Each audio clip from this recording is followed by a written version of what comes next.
Langsung saja kita serahkan kepada pemateri kita yang pertama, Ustadz Furqon Arya Daha, yang akan menyampaikan pemateri pertama kita pada malam hari ini. Kepada Ustadz Furqon, waktu dan tempat kita persilakan. Cek. Terdengar, Ustaz Saiful? Terdengar, Oke, syukran Ustaz atas ini memulainya. Baik, ayah bunda semuanya, bismillah, assalamualaikum warahmatullahi wabarakatuh. Alhamdulillahirrahmanirrahim. Puji syukur kita ucapkan kepada Allah, senang sekali bisa bertemu dengan ayah bunda semuanya di momen pertengahan bulan Sya'ban ya. Sebentar lagi insya Allah tinggal menghitung hari lagi kita akan berjumpa dengan Ramadan. Semoga Allah berkahi Rajab dan Sya'ban kita dan sampai ke bulan Ramadan. Amin. Salam dan salam kita hadiahkan pada Rasulullah SAW. Allahumma sholli ala Muhammad wa ala ali Muhammad. Ayah bunda semuanya ya. Semoga dalam keadaan sehat dan bahagia. Hari ini kita coba untuk ini ya, diskusi tentang adab ya, menanamkan adab sejak dini ya. Kami dari tim RLC yang mana ini adalah tim yang bertugas di Yayasan Anak Soleh 85 untuk mengkaji, untuk meriset ya apapun yang berbau tentang pengasuhan ya, parenting. Karena memang yayasan kita, Yayasan Anak Soleh 85 itu concernnya terkhusus itu di bagian ketahanan keluarga. Pesantren ada, rumah karakter pun juga ada. Boleh kita cek dulu kehadiran di sini, Ayah Bunda. Dari mana saja ya. Boleh di kolom komentar ketik saja nama sama asal di mana gitu. Biar kita sama-sama tahu. Saya Furqon ya, asal Payakumbuh. Memulai. Ada enggak dari Bunda, Ayah Bunda dari mana saja? Wah, malu-malu, masih malu-malu ya. Wahyu, Bang Wahyu ini Masya Allah ya, alumni RAS. Asal Padang. Dan yang lainnya nanti. Siapa aja yang datang. Boleh dikasih tahu dari mana saja Bapak Ibu Ayah Bunda semuanya. Masya Allah jauh sekali ya Bu Vivi dari Muko-Muko Bengkulu. Salam kenal Bu Vivi, Bu Nelly dari Bukit Tinggi, Insya Allah. Ya, Ayah Bunda semuanya ya. Insya Allah kita akan mulai tentang menanamkan adab sejak dini. Izin ya menyampaikan pemikiran-pemikiran yang mungkin bisa kita diskusikan bersama. Bu Niki dari Bukit Tinggi, Insya Allah. Selamat datang Bu Niki. Boleh di-share screen slide-nya.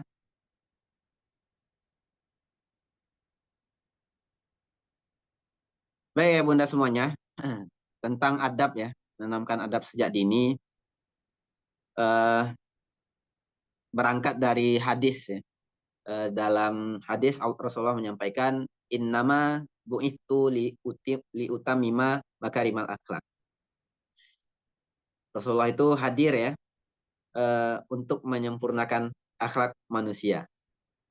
Ini menarik ya. Tugas Rasulullah itu banyak sebenarnya. Banyak sekali ya. Tapi seolah-olah hadirnya Rasulullah itu untuk menyempurnakan akhlak manusia. Ya Allah. Ternyata dari Rasulullah pun kita banyak belajar ya. Sebagaimana dalam Quran ya. Suri tauladan terbaik adalah Rasulullah. Laqad kana lakum fi uswatun hasanah ya. Maka dari itu ya Bunda, kalau kita ingin menanamkan adab sejak dini ataupun akhlak ya, maka belajarnya yang pertama itu ialah dari bagaimana Allah turunkan melalui Al-Quran dan juga dari sang role model Rasulullah SAW. Next, Kak. Kemudian kita juga berangkat ayah bunda semuanya dari hadis ya, bahwasanya anak adalah fitrah ya. Yang menyebabkan anak itu Majusi, Nasrani maupun Yahudi ya, Yahudi, Majusi dan Nasrani itu adalah dalam tanda kutip ialah orang tuanya. Maka dari itu sebetulnya ya anak-anak kita ya atau dalam pandangan barat yang mengatakan bahwasanya anak itu dari kertas kosong. Itu adalah bantahan yang sudah disampaikan dalam hadis tersebut. Karena kita sudah terinstal secara apa ya, secara software ya. Kalau bahasa komputernya software ya. Perangkat lunaknya sudah ada di dalam diri kita. Akhlak, adab, fitrah keimanan ya, fitrah tahu yang baik dan yang benar, yang baik dan salah dan segala macamnya. Maka dari dua tadi ya, tentu kita belajar bagaimana kita mengoptimalkan adab dan juga akhlak anak-anak kita. Dengan cara apa? Tentu dengan yang disampaikan tadi, yaitu dengan Al-Quran dan juga bagaimana panduan Rasulullah SAW. Maka sebenarnya yang telah terinstal itu patutlah kita optimalkan ya, bagaimana memperkenalkan hal-hal baik, bagaimana fitrah keimanan dan segala macamnya. Kemudian adab itu jelas merupakan pondasi akhlak. Pembiasaan-pembiasaan di rumah, pembiasaan-pembiasaan sekolah itu adalah dasar-dasar akhlak nantinya yang akan kelak melekat kepada diri kita yang kelak jadi dewasa. Anak-anak kita yang kelak jadi dewasa. Maka dari itu sejak gini ini penting gitu ya. Nanti kita akan bahas seperti apa. Kemudian yang hari ini yang jadi permasalahan ya, kenapa adab itu penting ialah dalam survei ya, terjadinya krisis adab. Kita mengakui bahwasanya perkembangan ilmu pengetahuan Masya Allah luar biasa. Kemarin ya, dalam berita itu ada DeepSeek ya. Lawannya AI-nya dari Amerika. Artinya ilmu pengetahuan itu sangat mudah sekali untuk didapat. Ilmu ilmu pengetahuan mudah, tapi yang susah itu ialah nilai manusia. Apa itu nilai manusia? Yaitu karakter tadi. Maka harusnya ya, semakin banyaknya ilmu pengetahuan yang hari ini mudah didapatkan, diakses dan segala macam, tentu bisa juga memudahkan bagi kita untuk memperbaiki adab dan juga akhlak kita. Itulah tantangan bisa jadi dari digital dan juga teknologi. Boleh? Next.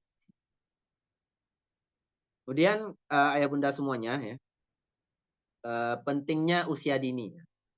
Next, operator. Dalam sebuah studi ayah bunda semuanya.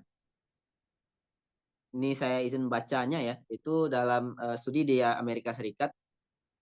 Bachelar College of Medicine menemukan bahwasannya jika anak-anak jarang diajak untuk bermain ya atau disentuh ya, diajak untuk bermain dan disentuh, maka perkembangan otaknya 20% atau 30% itu lebih kecil daripada yang biasanya, alias menyusut.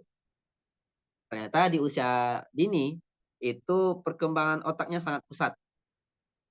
1 sampai 4 tahun, 0 sampai 4 tahun itu perkembangan otaknya sampai 40%. Bahkan 50%. Dan 5 sampai 7 tahun itu 30%. Artinya alias 80% itu 7 tahun pertama perkembangan otak. Kenapa kita bahas perkembangan otak?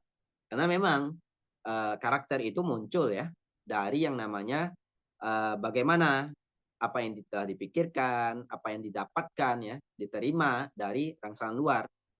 Mau tidak mau yaitu dari otak. Maka dari itu tentu ya, ini harus menjadi perhatian bagi kita.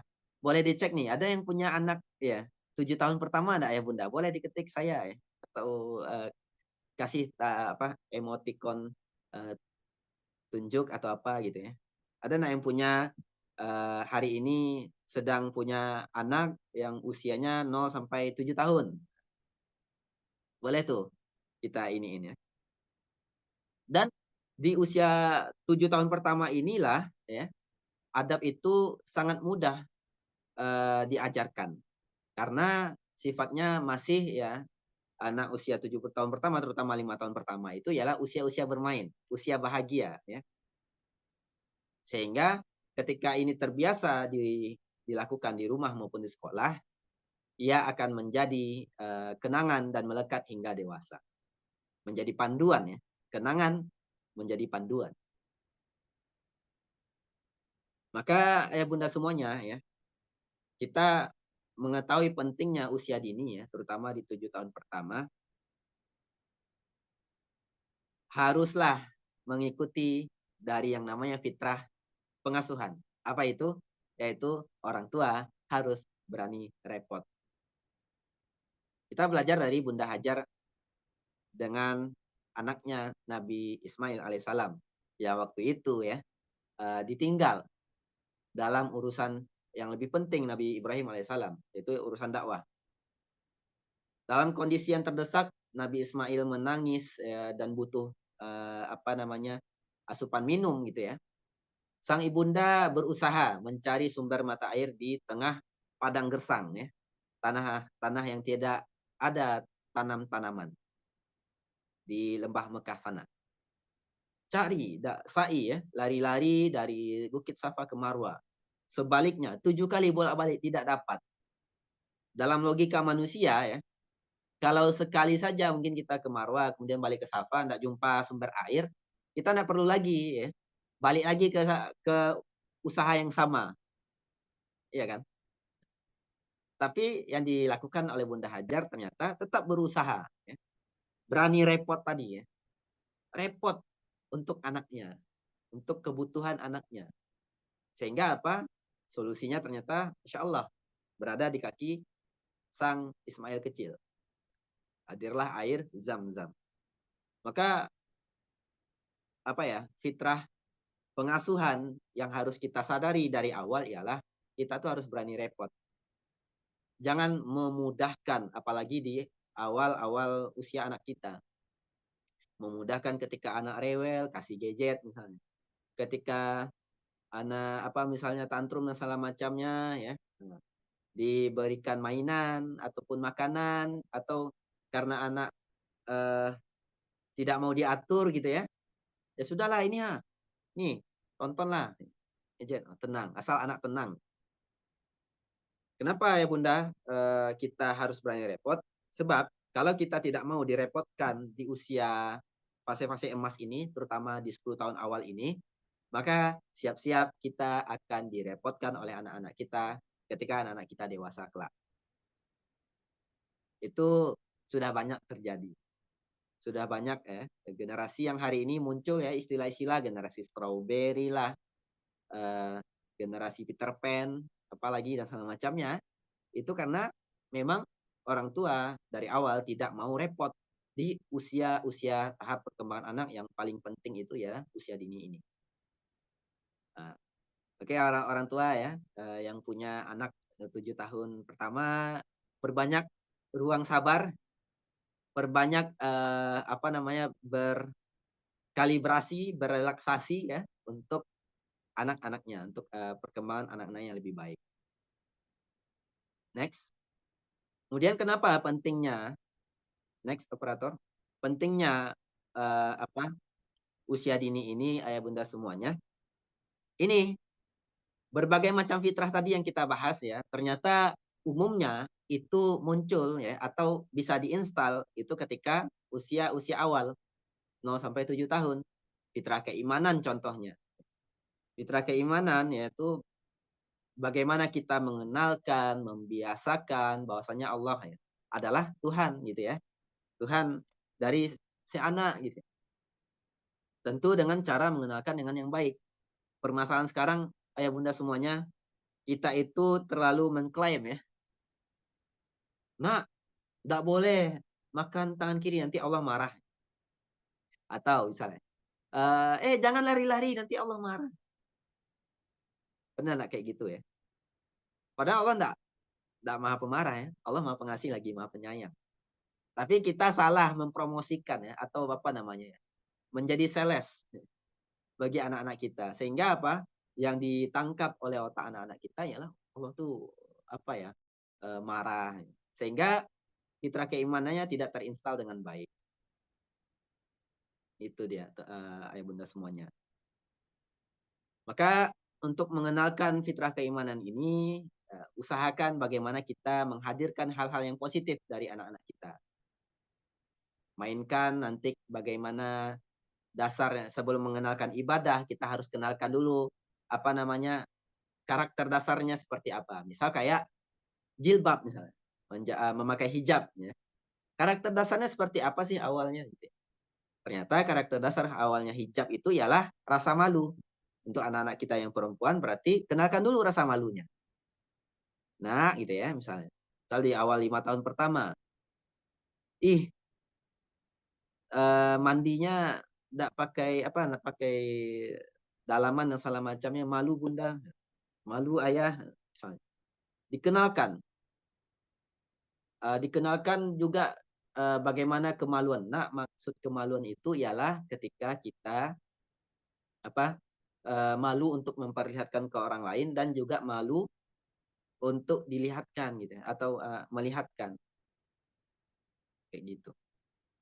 Kemudian juga fitrah estetika dan bahasa ini juga terjadi di 6 tahun pertama. Maka ayah bunda harus cerewet ya. Kalau anak-anak kita cerewet ya, banyak tanya, itu kesempatan. Kalau kita belum tahu maksud dari anak kita, minta izin. Minta izin ya nak, nanti ayah atau bunda sampaikan jawabannya atau apa gitu. Sampaikan. Makna atau hikmah dari Rasulullah SAW dipersusukan oleh Bunda Halimatus Sa'diyah ya, salah satunya ialah bahasa tadi. Bahasa di Mekah pada waktu itu Rasulullah lahir sangat-sangat kacau, sehingga dibawalah ya ke eh, tempat yang memang masih asri atau masih asli bahasanya, yaitu dengan keluarga Bunda Halimatus Sa'diyah. Kemudian fitrah belajar dan bernalar di usia 7 sampai 10 tahun. Artinya daya nalarnya, daya berpikirnya si anak sudah mulai muncul. Itulah kenapa ya Nabi Ismail dikasih pertanyaan ya. Karena kedekatan dengan ayahnya, pertanyaannya enggak main-main ya. Mau disembelih ya, tentang awalnya gitu, ayah bermimpi kamu itu disembelih gitu ya. Gimana menurutmu? Gimana menurutmu ini adalah bentuk dari daya nalar seorang anak. Pertanyaan sekarang ialah 7 sampai 10 tahun, apakah daya nalar anak-anak kita sudah baik? Jangan-jangan mati karena terbiasa di apa namanya? Diinterupsi dan segala macam. Maka di fase belajar dan bernalar ini mainkan kalimat tanya dan sering-sering diskusi. Fitrah seksualitas itu 0 sampai 14 tahun, yaitu bagaimana menjadi laki-laki yang benar, lurus dan sesuai dengan tuntunan agama. Begitupun dengan perempuan. Laki-laki itu diajarkan oleh laki-laki ya, bukan dengan perempuan gitu ya. Dan ini mungkin jadi saran ya, ketika kita punya lembaga seperti mungkin lembaga taman kanak-kanak, TK dan segala macamnya, apalagi kalau anak-anak TK itu banyak yang laki-laki, maka harus ya kalau bisa guru TK-nya ada yang laki-laki. Biar tahu tegas laki-laki itu seperti apa gitu ya, dan segala macam. Dan fitrah bakat kepemimpinan, bunda semuanya. Oke, next. Selanjutnya, ayah bunda semuanya ya. Setelah kita mengetahui pentingnya menanamkan adat dan juga usia sejak ini, lalu apa peran orang tua? Peran orang tua itu ayah bunda sebenarnya banyak ya. Ini usulan dan saran saja. Nanti kita bisa diskusikan ya. Yaitu memperbaiki keterhubungan kita dengan Allah. Ini slide-nya agak ini ya. Masya Allah. Memperbaiki keterhubungan kita dengan Allah. Kenapa demikian ayah bunda semuanya? Sebelum kita mempelajari apapun tentang skill parenting, skill pengasuhan dan segala macamnya, kita harus sadar dulu nih. Kita harus sadar bahwasanya anak itu adalah amanah yang Allah berikan kepada kita. Maka dari itu, untuk apa ya parenting skill tadi kalau kita tidak menghubungkan keterlibatan Allah kepada pengasuhan-pengasuhan kita. Ibarat contohnya kayak Zoom ini ya. Saya bisa Zoom ini bertemu dengan ayah-ayah bunda semuanya itu karena terhubung nih dengan paket atau dengan WiFi ya. WiFi. Kalau tidak terhubung, pesan yang saya sampaikan mungkin tidak dapat. Begitupun juga ya. Kalau kita terhubung dengan Allah, maka untuk menjalankan peran sebagai orang tua itu insya Allah akan Allah bimbing. Allah mudahkan. Karena begitulah orang-orang tua kita pada waktu itu ya. Tidak ada ilmu-ilmu skill pengasuhan dan segala macam. Bisa jadi karena kuatnya tawakal dan juga kuatnya doa yang dilantunkan oleh para orang tua kita. Maka yang harus kita yakini pertama ialah perbaiki dulu nih keterhubungan kita dengan Allah. Kalau kata Ayah Irwan, yakin akan keterlibatan Allah dalam pengasuhan, insya Allah anak jauh lebih lebih bermakna atau lebih berdampak daripada mengutamakan parenting skill. Kita yakini dulu nih, tawakal dulu nih. Baru nanti kita usahakan dengan ilmu. Ilmu penting, tapi kalau tidak diniatkan dulu atau dikuatkan dulu dengan kekuatan yang Sang Maha Kuat, ya, itu sepertinya tidak berefek, ayah bunda semuanya. Kita tahu ya dalam Quran surah Al-Furqan itu doa Rabbana hablana min azwajina wa dzurriyyatina qurrata a'yun. Orang tua dulu baru anak. Kita dulu nih beres baru anak-anak kita. Atau dalam Quran surah At-Tahrim, ya ayyuhalladzina amanu qu anfusakum wa ahlikum naro. Jaga dirimu dulu, orang tua dulu nih. Baru keluargamu dari api neraka. Ayah dulu nih harus beres. Maka dari itu perhatikan keterhubungan kita dengan Allah. Banyak dengan cara bagaimana sholat kita gitu ya. Bagaimana kita menjaga rezeki kita, menjaga makanan-makanan yang dihasup oleh keluarga kita itu dengan halal yang baik, halal dan lagi baik. Halal mungkin banyak, tapi baiknya ini tentu kita harus perhatikan. Kalau setiap hari makan mie, itu mungkin tidak baik ya. Tidak sehat. Gitu. Oke, next. Itu yang pertama, ayah bunda semuanya. Maka kita sebagai orang tua ya, perbaiki dulu nih keterhubungan kita dengan Allah. Yang kedua, apa yang mungkin bisa kita usulkan ya kepada ayah bunda semuanya, terutama untuk anak-anak kita di usia 7 tahun pertama, ialah menjaga imaji dan persepsi positif anak. Kita tahu ayah bunda semuanya, kemarin Furqan sampaikan bahwasannya rumus pengasuhan itu ialah 80-20. 80 persepsi, 20 stimulasi. Persepsi itu apa yang dipikirkan, apa yang dilihat, apa yang didengar. Maka persepsi ini penting dibangun. Sebagaimanapun usaha kita, tapi ternyata persepsi anak ke kita sebagai orang tua itu jelek ya, sepertinya ya itu tidak akan berefek. Bang. Contohnya ialah misal siapa? Anak Nabi Nuh alaihissalam. Persepsinya dengan ayahnya Nabi Nuh itu jelek. Sehingga apa? Bagaimanapun panggilannya gitu ya, udah bencana di depan mata dan segala macam, masih tetap membelot.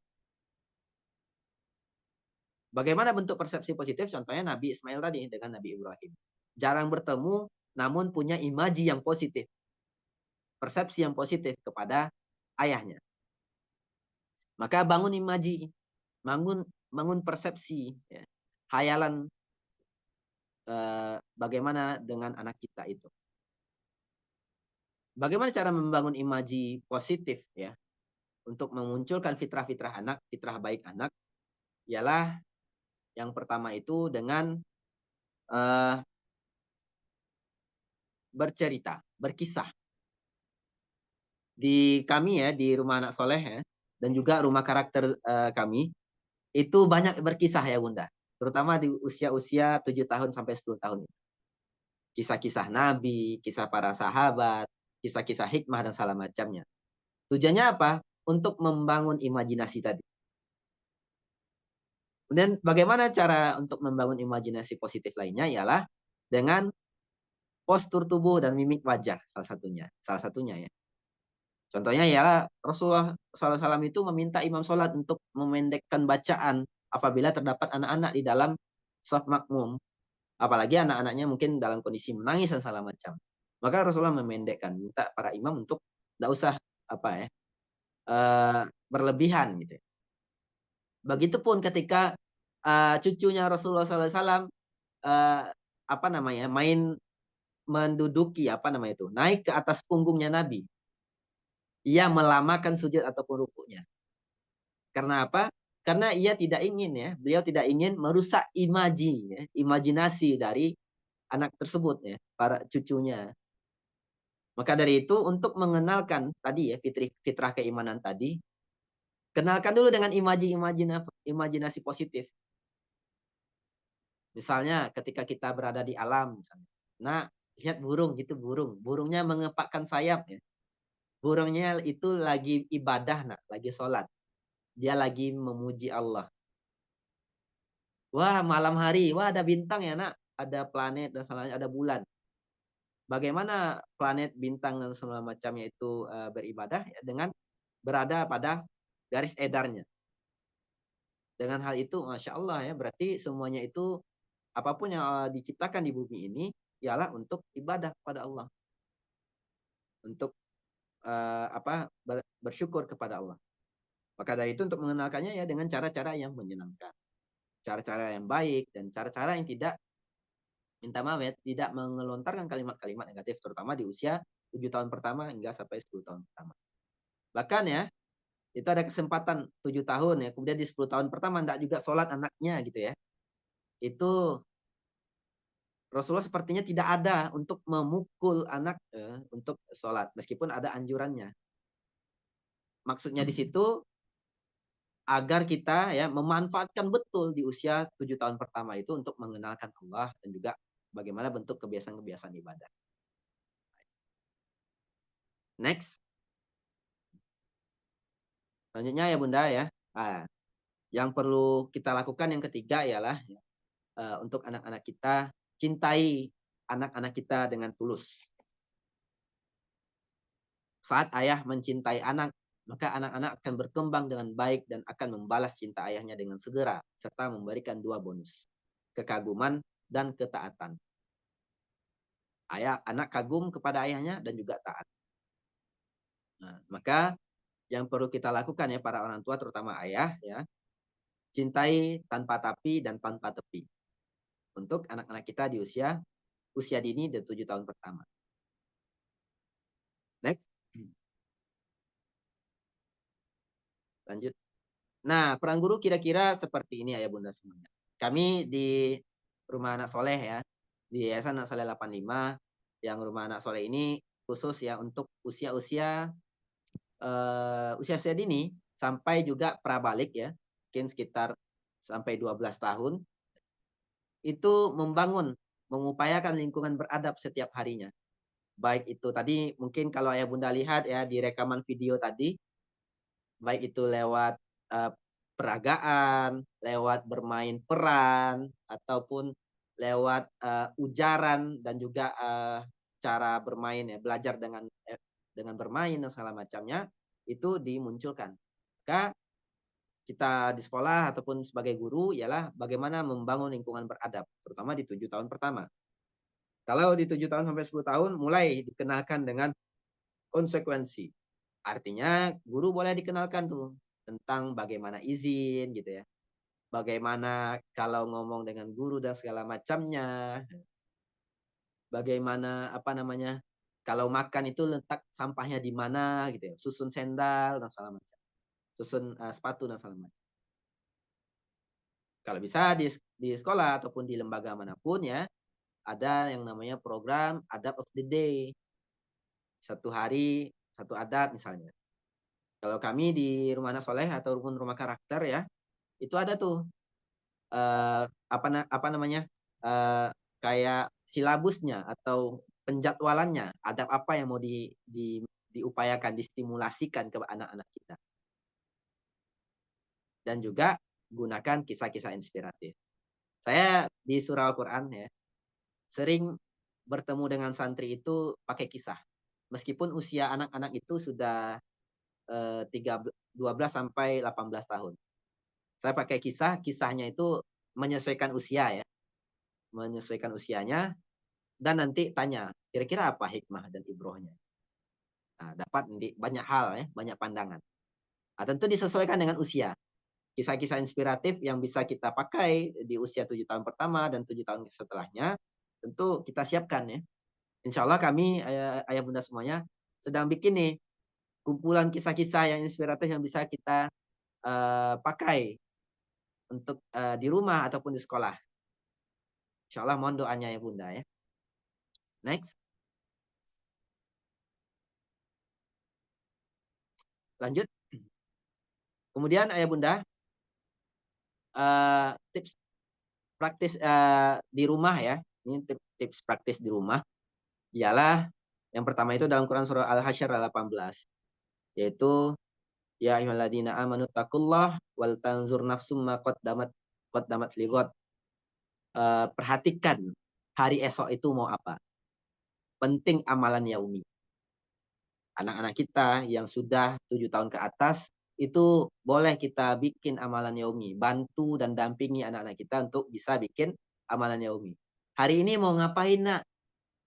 Oh, saya mau baca buku 10 halaman. Masya Allah. Lanjutkan. Kapan itu jadwalnya? Gitu ya. Dibantu bikin, dibuatkan. Rutinitas keluarga Islami seperti apa? Bagaimana salam gitu ya. Tadi untuk membangun persepsi itu dengan mata dan penglihatan, pendengaran dan juga prasasti ya.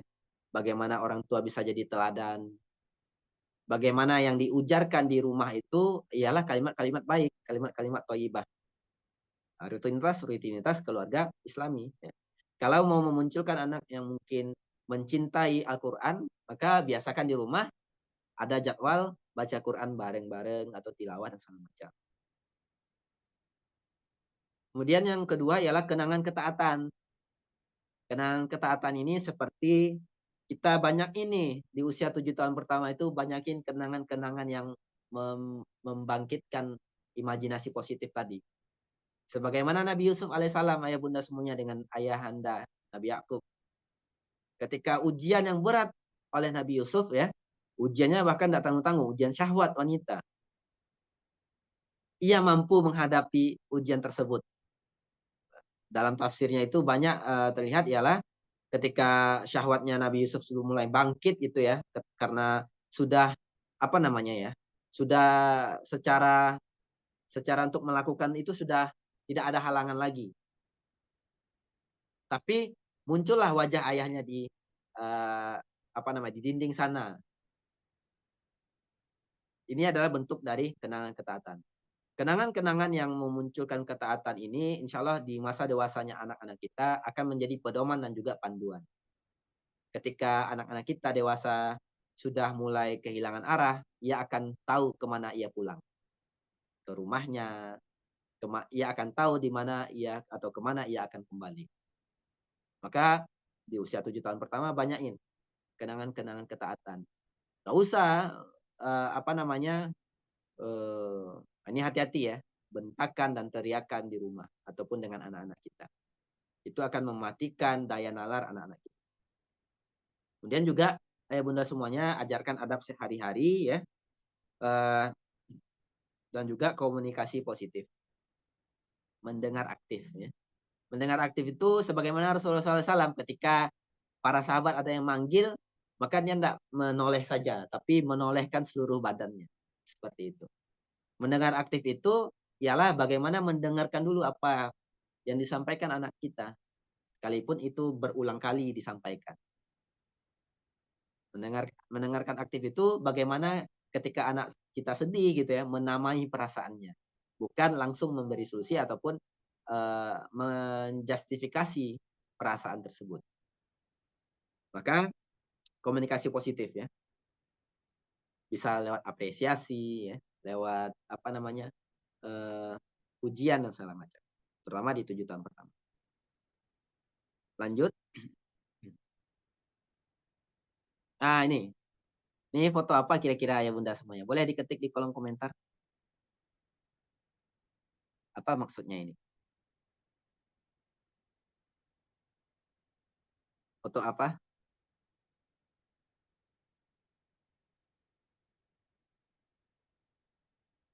Foto orang lagi sholat ya. Ya, foto orang lagi sholat. Foto orang sholat, Masya Allah. Gimana kira-kira cara mengajarkan anak kita, terutama di 7 tahun pertama, tentang sholat?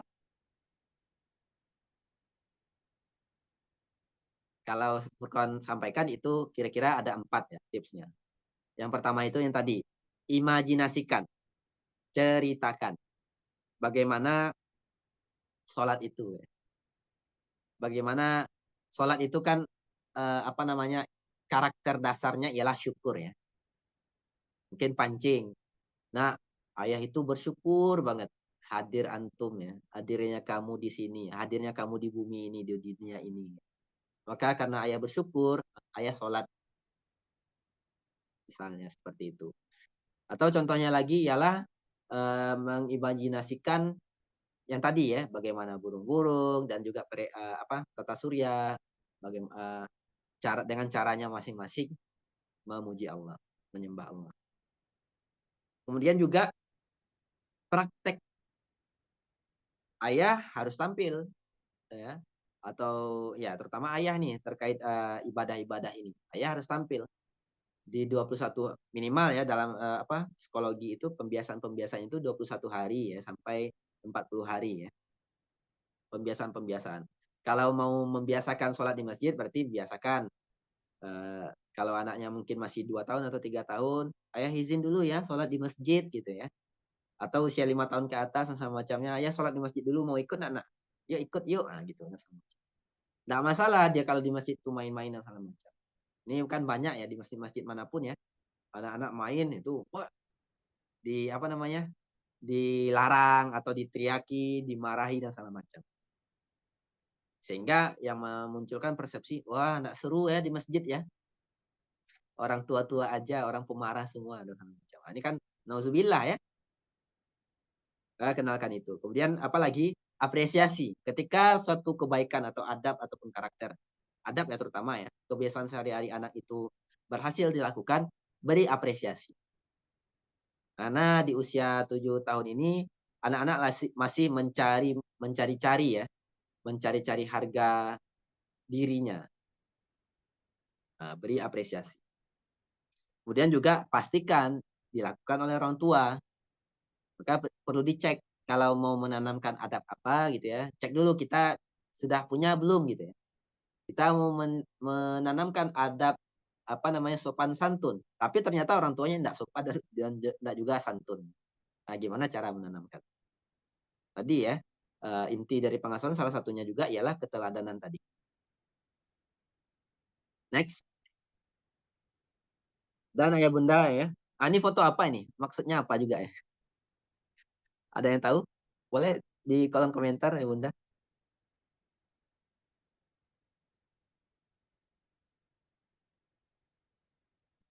Foto, gambar apa? Gambar atau foto orang lagi ya, atau seseorang sedang mengisi air ya, isi air di apa nih, dispenser. Pertanyaannya sekarang ialah, kira-kira ada nggak airnya di dalam dispenser itu? Tentu ada ya. Gimana caranya kita mau mengambil air tapi ternyata isi di dalam dispenser itu tidak ada airnya. Begitu juga ayah bunda semuanya.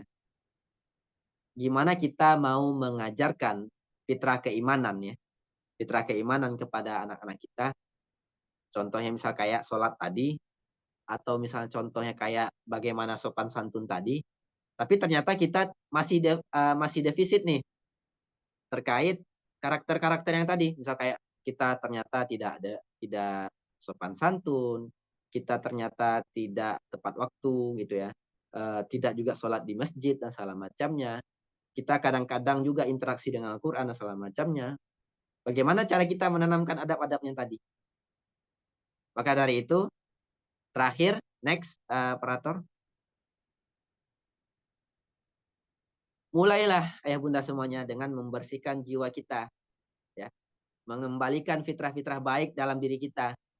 Sehingga fitrah kita itu ayah bunda semuanya, sebagaimana yang telah disampaikan dalam hadis tadi ya, akan bertemu dengan fitrah anak-anak kita yang siap untuk disemai, dibangkitkan dengan inspirasi, persepsi, dan juga keteladanan. Intinya, parenting itu ialah tentang diri kita, tentang orang tua, bukan tentang anak-anak kita. Kita beres dulu ya, kita memperbaiki dulu dengan ilmu dan juga keterhubungan tadi dengan Allah, maka insya Allah ada koneksi yang akan terbangun dengan fitrah anak kita. Itulah barangkali yang bisa Furqan sampaikan ya, Anda sampaikan dalam pertemuan kita pada malam hari ini. Insya Allah semoga jadi bahan untuk bisa kita diskusikan bersama, ayah bunda semuanya. Wallahu a'lam shawab. Anak kembalikan ke moderator Ustaz Saiful. Assalamualaikum warahmatullahi wabarakatuh. Waalaikumsalam warahmatullahi Warahmatullahi wabarakatuh.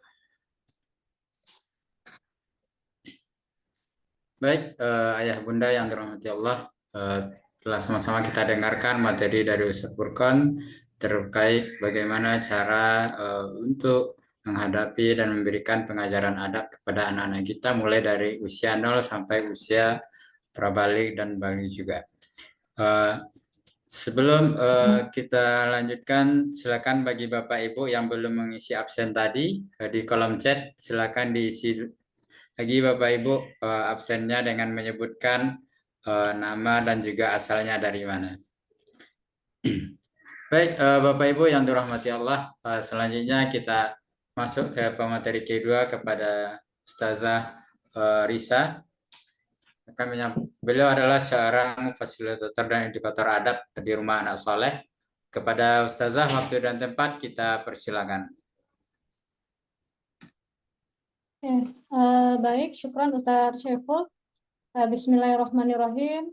Assalamualaikum warahmatullahi wabarakatuh. Waalaikumsalam warahmatullahi wabarakatuh.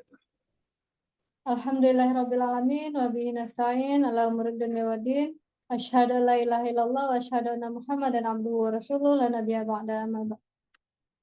Alhamdulillah, ayah bunda, calon ayah calon bunda, teman-teman semua, sangat berbahagia sekali pada malam hari ini kita bertemu kembali di Parenting Talk RLC Yayasan Anak Soleh 85, yang insya Allah semoga Zoom kita di malam ini itu merupakan akan dicatat oleh Allah sebagai pahala-pahala kebaikan, sebagai bukti kita melakukan perbaikan dalam diri kita, kemudian kita akan menularkan kebaikan ini buat keluarga kita, buat tetangga kita, dan buat saudara-saudara kita yang lainnya.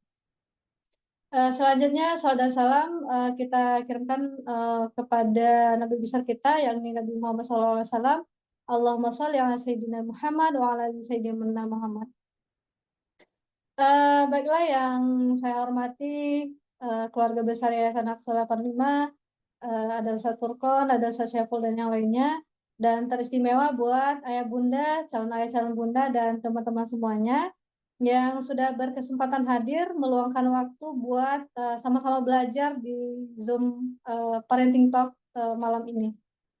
Oke, baiklah teman-teman semuanya, ayah bunda, untuk parenting hari ini, karena dia ada tips untuk menanamkan adab sejak dini, maka mohon bantuannya itu ayah bunda berpartisipasi aktif. Nanti insya Allah saya akan meminta ayah bunda, teman-teman semuanya buat memberikan komentarnya di kolom chat. Nah ini sebagai apa ya? Sebagai bentuk tanda kita belajar bareng malam ini, gitu ya.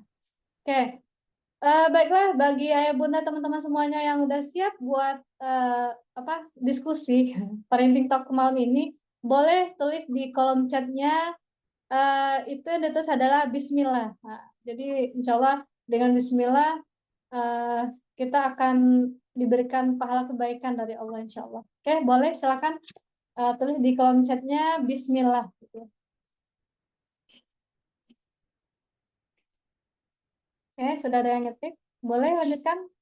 Kalau ada beberapa orang yang ngetik, itu artinya yang ngetik sudah siap buat belajar hari ini. Oke, terima kasih ada Bu.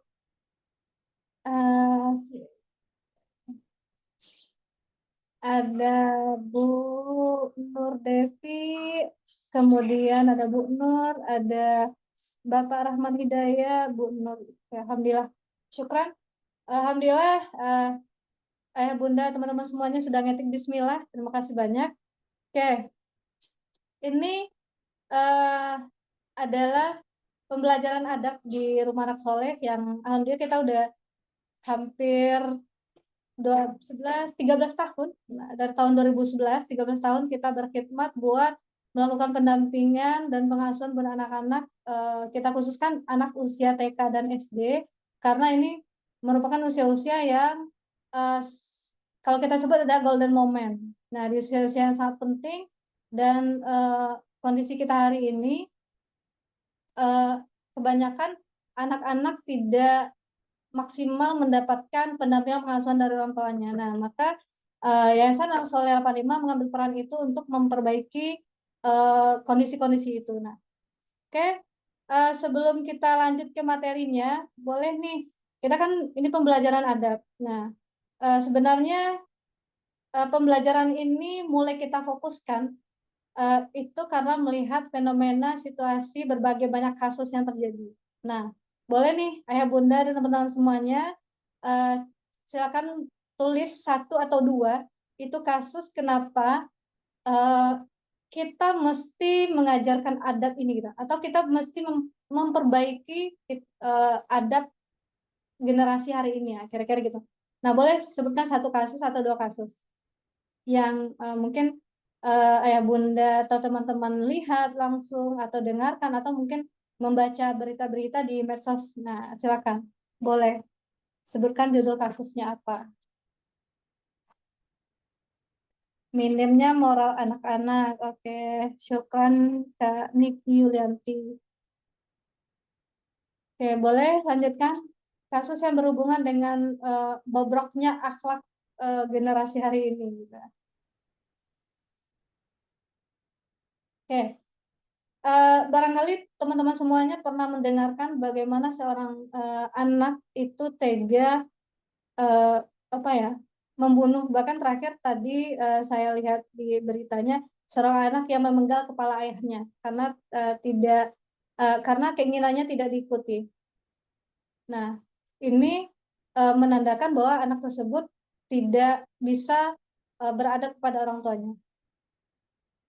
Nah, kemudian kita banyak melihat dan langsung mungkin di medsos berkeliaran kita baca banyaknya anak-anak yang melakukan pembulian kepada temannya. Nah, ini sebagai bukti bahwa ternyata anak-anak kita tidak mampu melakukan adab kepada temannya. Nah, kemudian kita juga menyaksikan bagaimana murid bahkan bareng-bareng nih dengan orang tuanya itu memenjarakan guru gitu ya. Karena alasan yang sebenarnya tidak manusiawi juga gitu. Nah, ini sebagai bukti bahwa generasi hari ini sebagian ya, saya tidak menyebutkan semuanya, sebagian tidak mampu beradab kepada gurunya. Nah, dan lain sebagainya. Tuh.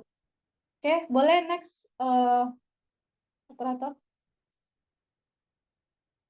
Oke, kurangnya sopan santun kepada orang tua dan guru ya. Nah, ini kita di Rumah Anak Soleh, istimewanya alhamdulillah pembelajaran adab ini kita udah rangkum dalam satu buah buku cara mengajarkan adab pada anak. Nah, istimewanya yang kita rangkum ini, yang kita buat dalam buku ini, bahwa di dalam buku itu kita buku itu berisikan 11 adab keseharian. Nah, contohnya itu ada kepada orang tua, ada makan minum, membaca Al-Quran, ada kepada teman dan lain sebagainya. Nah, adab-adab itu adalah adab-adab yang terdekat dari lingkungan anak-anak. Nah, kesehariannya berhubungan dengan adab tersebut.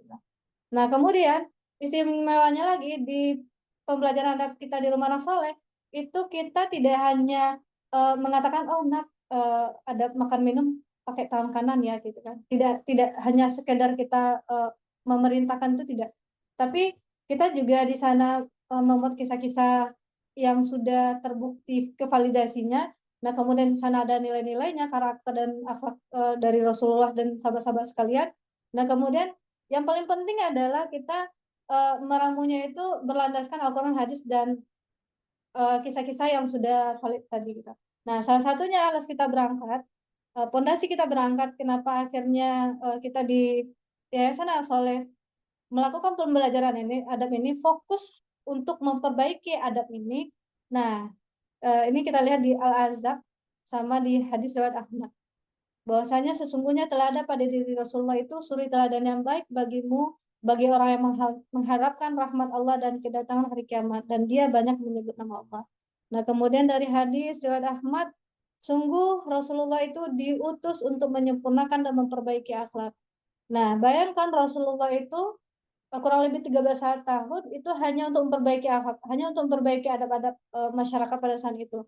Nah, hari ini dengan kondisi kita masyarakat hari ini, maka insya Allah mulai dari hari ini kita akan memperbaiki diri kita akan memperbaiki keluarga kita, dan insya Allah kita akan membangun apa namanya masyarakat yang beradab. Bismillah, optimis gitu.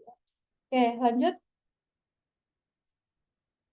Nah, ini sedikit pengenalan bahwa metode adab di Rumah Anak Soleh itu melalui aktivitas yang konkret, yang nyata, dan praktis, dan pastinya menyenangkan.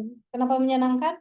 Karena memang disajikan sesuai dengan kondisi anak-anak, di mana anak umur TK sama SD itu adalah anak-anak yang suka eksplor, bermain, ceria, segala macam. Nah, kita meramunya itu, dalam buku itu kita sediakan berbagai macam aktivitas yang sangat menyenangkan dan disukai anak-anak. Oke, lanjut.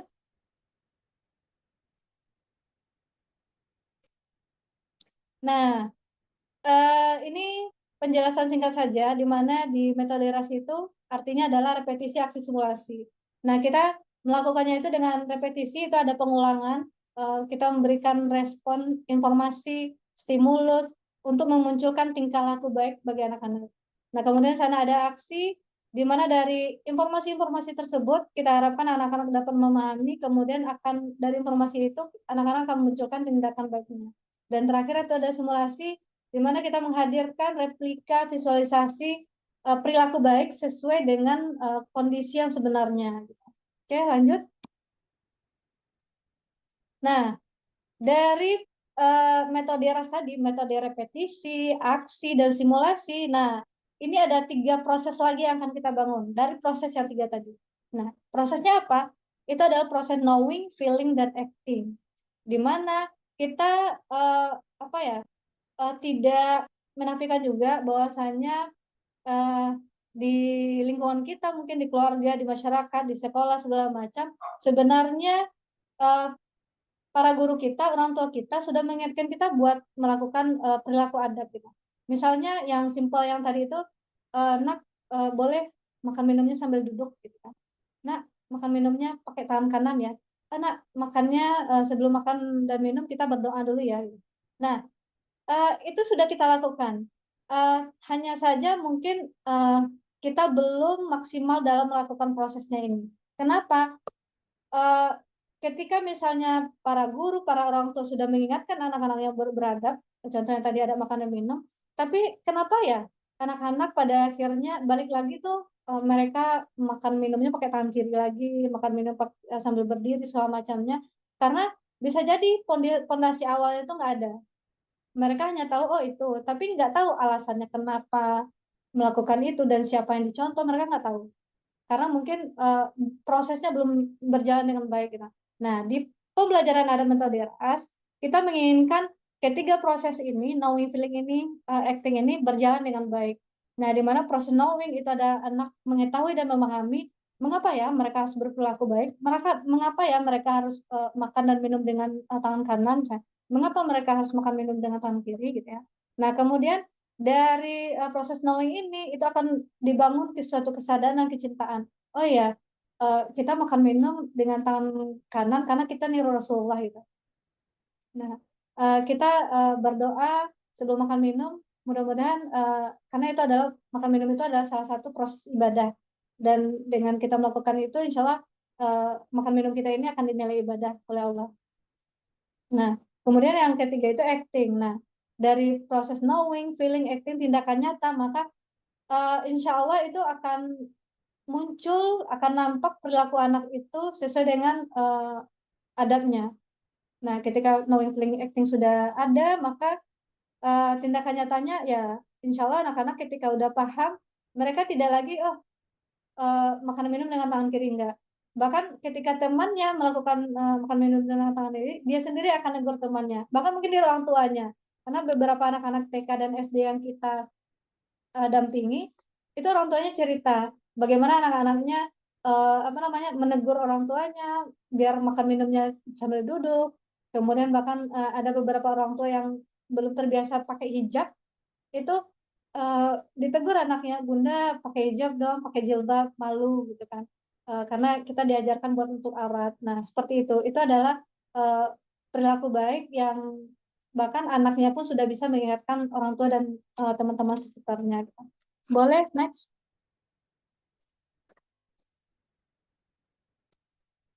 Nah, lagi-lagi ini adalah hal yang sangat penting bagaimana kita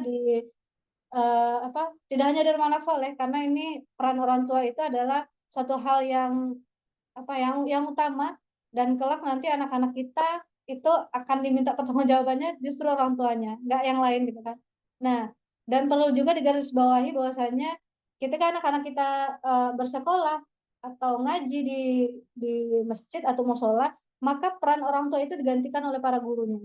Maka sejatinya walaupun dia orang tua kandung atau para gurunya itu akan diminta pertanggungjawaban bagaimana mereka dahulu mendidik anak-anak didiknya gitu.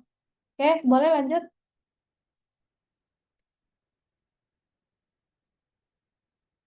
Nah, ini ada 11 adab keseharian yang saya sampaikan di awal. Nah, untuk selanjutnya nih, boleh nih partisipasi aktifnya lagi dari ayah bunda, calon ayah, calon bunda, dan teman-teman semuanya. Kita akan memberikan tips bagaimana adab itu secara sederhana bisa kita mulai perbaiki. Nah, ini bagaimana caranya? Kita akan fokus buat apa namanya, berdiskusi tentang perilaku adab makan dan minum. Nah, tips yang pertama itu adalah boleh dicatat yang bagi udah menyiapkan ATK-nya silakan dicatat. Tips yang pertama itu adalah bercerita. Nah, ini udah disampaikan juga oleh Ustadz Furqon di awal. Nah, di mana di adab makan minum kita akan menemukan salah satu kisah yang terkait dengan adab makan minum adalah kisah ketika saat Rasulullah itu tidak menemukan makanan. Nah, di proses bercerita ini itu yang akan kita bangun adalah proses knowing dan feelingnya, gitu kan. Nah, uh, nih boleh nih teman-teman nanti ketika saya minta komentarnya boleh ditulis di kolom komentar. Nah, di mana di kisah saat Rasulullah tidak menemukan makanan ini, bahwa suatu ketika saat Rasulullah belum memakan apa-apa, kemudian beliau pulang ke rumahnya dan bertanya kepada istrinya, wahai istriku, apakah hari ini kita punya makanan gitu ya. Nah, istri beliau menjawab, mohon maaf ya Rasulullah, hari ini kita tidak atau belum punya makanan. Nah, yang dilakukan Rasulullah adalah beliau saat itu memilih buat puasa sunnah. Karena memang dari pagi itu belum makan dan belum memilih buat puasa sunnah. Itu eh, perilaku yang pertama, ibaratnya kejadian yang pertama. Kejadian yang kedua, di hari yang lainnya juga sama. Rasul bertanya lagi pada istrinya, dari pagi nih, Rasul belum makan minum, kemudian pulang ke rumah, kemudian beliau bertanya kepada istrinya, wahai istriku, apakah hari ini kita punya makanan? Nah, kemudian istri beliau mengatakan bahwasanya, alhamdulillah hari ini kita diberi hadiah oleh tetangga kita satu makanan yang namanya itu hais. Nah, kemudian Rasulullah berkata, bawakanlah kepadaku. Nah, kemudian Rasulullah memakan makanan itu. Nah, dari dua kejadian ini, nah kejadian pertama Rasulullah memilih berpuasa karena tidak punya makanan. Nah, kira-kira Rasulullah itu punya sifat apa? Rasulullah itu punya karakter apa? Nah, boleh nih ayah bunda dan teman-teman tulis di kolom komentarnya. Karena kita di pembelajaran adab tidak hanya bercerita, tapi kita melakukan diskusi-diskusi kepada anak-anak mulai berpikir apa ya sifat Rasulullah itu, gitu kan. Rasulullah punya sifat baik, penyayang, penyabar, ikhlas segala macam. Nah, dengan kejadian ini kira-kira Rasulullah punya sifat apa ya? Rasulullah lebih memilih berpuasa ketika tidak memiliki makanan gitu. Kalau mungkin hari ini kita lihat beberapa orang anak, jangankan nggak punya makanan, telat aja makanannya ada di rumah, mungkin ada beberapa anak yang istilahnya tantrum ya, udah lapar kali ini makanannya kenapa gitu kan, udah muncul keluh kesah di rumahnya gitu kan. Nah, boleh nih, apakah ayah bunda dan teman-teman masih standby? Nah, apa nih, makan kurma katanya. Oke. Nah, dari kejadian pertama ketika Rasulullah memilih berpuasa saat tidak menemukan makanan, Nah, kita bisa menemukan bahwasanya Rasulullah pada saat itu punya sifat ikhlas. Nah, kemudian beliau sabar dengan kondisi itu. Beliau nggak melakukan keluh kesah, beliau tidak juga memarahi istrinya, enggak. Tapi beliau memilih sifat sabar dan beliau memilih ikhlas dengan kondisi itu. Nah, di kondisi yang kedua, bagaimana Rasulullah itu memakan makanan hais. Nah, belum nggak nanya tuh, oh ada makanan yang lain nggak? Nah, Rasulullah menerima kemudian menikmati rezeki hari itu. Kira-kira Rasulullah punya sifat apa? Boleh? Nah, dari kondisi ini kita mengetahui bahwasanya Rasulullah itu punya sifat qanaah. Nah, di mana qanaah itu adalah salah satu sifat yang kita merasa cukup, kita merasa bersyukur dengan rezeki yang diberikan Allah untuk kita hari ini. Nah, kemudian bahkan setiap harinya kita di Almat Surat itu ya, kita berdoa, Allahumma inni as'alukal huda wa tuqa wal afafa wal ghina. Bagaimana sifat qanaah itu merasa cukup itu kita berdoa semoga Allah senantiasa melimpahkan kepada kita sifat qanaah merasa cukup. Karena kalau nggak merasa cukup, nah itu lain lagi ya. Bisa kita lihat contohnya itu Korun, bahkan hartanya berlimpah-limpah, tapi karena dia tidak diberikan rasa cukup oleh Allah, makanya dia menjadi orang yang sangat pelit. Dia menumpuk-numpuk hartanya gitu ya. Nah, semoga kita semua yang hadir hari ini dan keluarga kita bisa Allah berikan sifat-sifat qanaah.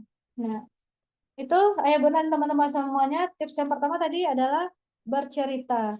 Nah, kemudian tips yang kedua itu adalah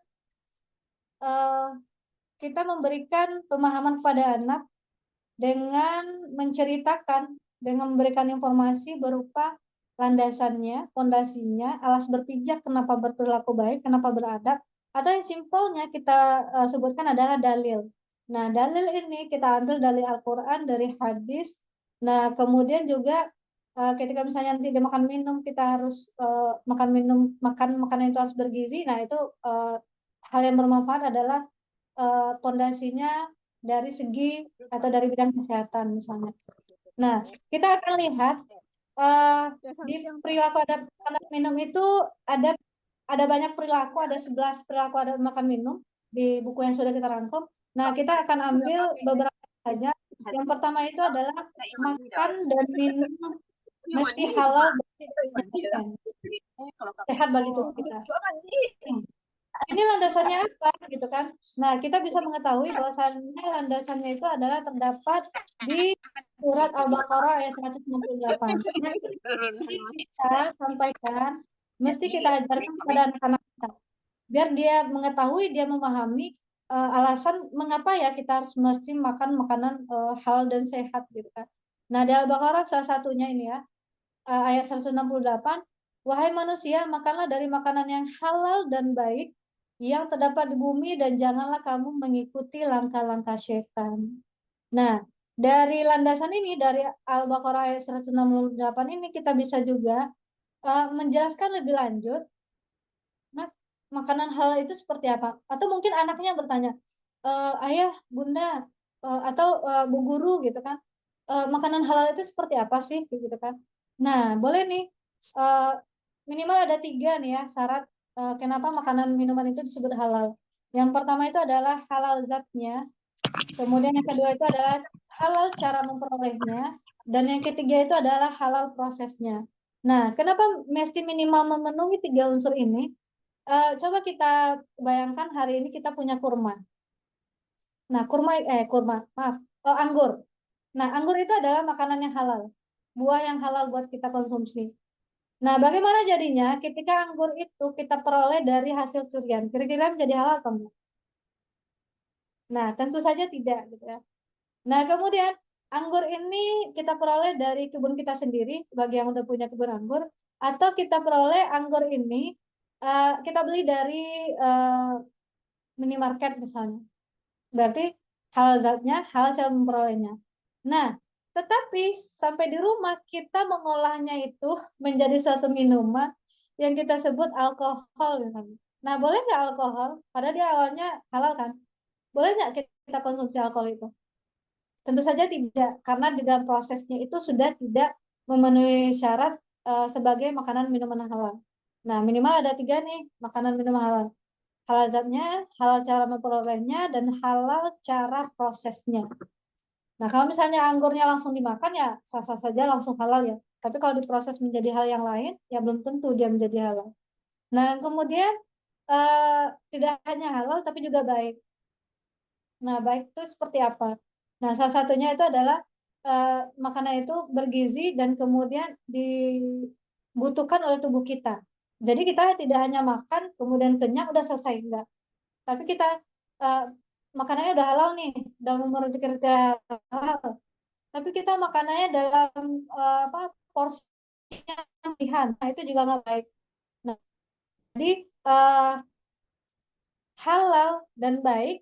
Nah, ini mesti kita sangat teliti dalam memilih dan mengkonsumsi makanan dan minuman. Nah, itu misalnya salah satu landasannya. Nah, kemudian di perilaku ada makanan dan minum selanjutnya itu adalah nah kita makan dan minumnya sambil duduk ya gitu. Emang kenapa? Emang kenapa kalau misalnya kita sambil berdiri gitu? Nah, boleh nih kita sampaikan lagi sebuah hadis Rasulullah.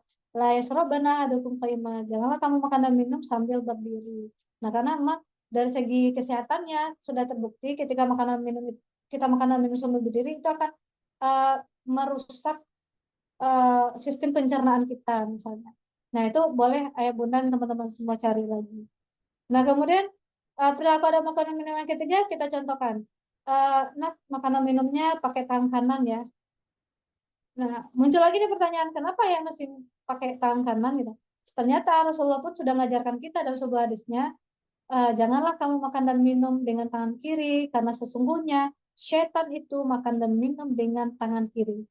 Nah, bayangkan nih, se apa sepenting itu ya buat makan minum aja harus pakai tangan kanan. Karena eh, apa tanpa sengaja dengan tangan kiri kita udah niru setan. Nah, mau niru siapa nih? Mau niru Rasulullah atau kita niru niru setan? Nah, tentu kita lebih memilih untuk meniru Rasulullah. Nah, itu tipsnya. Yang pertama tadi adalah dengan bercerita, yang kedua kita jelaskan dalilnya Al-Quran, hadis, atau dari segi medis apa, dari segi kesehatan dan lain sebagainya. Nah, tips yang ketiga itu adalah keteladanan. Nah, ini yang juga sangat penting.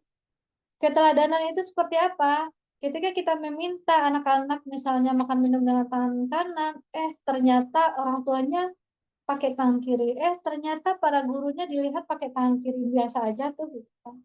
Nah, karena I see, I do, I understand gitu. Anak melihat, kemudian dia melakukan dan dia paham. Nah, sebegitu pentingnya ini keteladanan gitu. Nah, kemudian dari yang tips yang keempat itu adalah pengulangan dan pembiasaan. Seperti metode kita tadi, RAS, repetisi, aksi, dan simulasi, kita senantiasa melakukan pengulangan-pengulangan, kita senantiasa melakukan pembiasaan-pembiasaan, kita melakukan keteladanan dari adab-adab tersebut. Gitu kan. Nah, yang terakhir adalah apresiasi. Nah, bagaimana kita memberikan apresiasi, memberikan penghargaan pada anak-anak yang sudah melakukan perilaku baiknya. Misalnya nih, kita melihat contohnya ya, kita melihat si anak kemarin-kemarin itu makan dan minum dengan tangan kiri. Nah, setelah kita melakukan pembelajaran, setelah kita mengingatkan anak, kita bercerita, kita sampaikan dalilnya, kemudian dia uh, makan dan minum dengan tangan kanan. Maka kita sebagai orang tua, kita sebagai guru mesti memberikan apresiasi sebagai bentuk cara menghargai anak ini. Ternyata dia sudah melakukan suatu perilaku baik dari yang tangan kiri menjadi makan minum dengan tangan kanan. Boleh kita memberikan hadiah? Boleh. Nah, selain kita memberikan hadiah berupa benda-benda dan lain sebagainya, kita punya tips juga di Rumah Anak Soleh, di mana kita, yang pertama itu kita puji Allah, yang kedua itu adalah kita menyebutkan tindakan atau perilaku baik anak itu. Nah, kemudian yang ketiga adalah kita berterima kasih kepada anak itu. Nah, ini kita sebut di Rumah Anak Soleh sebagai segitiga ajaib buat mengapresiasi anak. Nah, misalnya nih contoh anak yang sudah makan minum dengan tangan kanan, maka kita sampaikan, alhamdulillah udah Aska hari ini sudah bisa makanan dengan tangan kanan. Terima kasih ya udah silakan makan minum tetap dengan tangan kanan ya, nyuruh Rasulullah gitu. Nah, itu adalah tips-tips sederhana ya ayah bunda dan teman-teman semuanya dalam upaya kita memperbaiki akhlak, memperbaiki adab anak-anak kita. Nah, kita semua berharap semoga kelak anak-anak kita itu akan menjadi seperti Uwais Al-Qarni, pemuda yang sangat berbakti kepada orang tuanya, yang doanya dikabulkan, dan dia adalah salah satu pemuda yang terkenal di langit walaupun tidak terkenal di bumi. Nah, insya Allah kita nanti akan menemukan generasi yang seperti keluarganya Ummu Sulaim dan Abu Talha, di mana dengan tindakan beliau memuliakan tamu itu membuat Allah tersenyum kepada keluarga itu dan mereka dimuliakan. Nah, kemudian mungkin kita akan melihat kisah bagaimana persahabatan Rasulullah dengan Abu Bakar, yang ketika Rasulullah tertidur di pangkuannya Abu Bakar, nah kemudian kaki Abu Bakar itu digigit ular, Abu Bakar nggak teriak, jangan kamu berteriak. Abu Bakar karena saking sayangnya dengan Rasulullah sebagai sahabatnya, Abu Bakar memilih menahan sakitnya digigit ular agar Rasulullah yang sudah kelelahan pada saat itu tidak terbangun. Abu Bakar tidak menginginkan Rasulullah sahabatnya ini terganggu istirahatnya. Saking seperti itunya kisah persahabatan Rasulullah dengan Abu Bakar. Nah, bahkan mungkin kita akan bercita-cita akan menemukan nanti bagaimana anak-anak kita akan bersikap berteladan, beradab yang baik kepada gurunya seperti sikap teladannya yang kita contohkan Nabi Musa dengan Nabi Khidir. Bagaimana dia sangat menghargai guru-gurunya. Nah, itulah ya bunda semuanya. Kita berdoa kepada Allah, semoga kita semua, diri kita, keluarga kita, dan kemudian masyarakat kita, pelan-pelan Allah berikan kemudahan, Allah berikan limpahan keberkahan dalam memperbaiki adab-adab kita semuanya, dan kita menginginkan generasi kita ini generasi-generasi yang beradab yang Allah berikan limpahan keberkahan. Oke, amin amin ya rabbal alamin.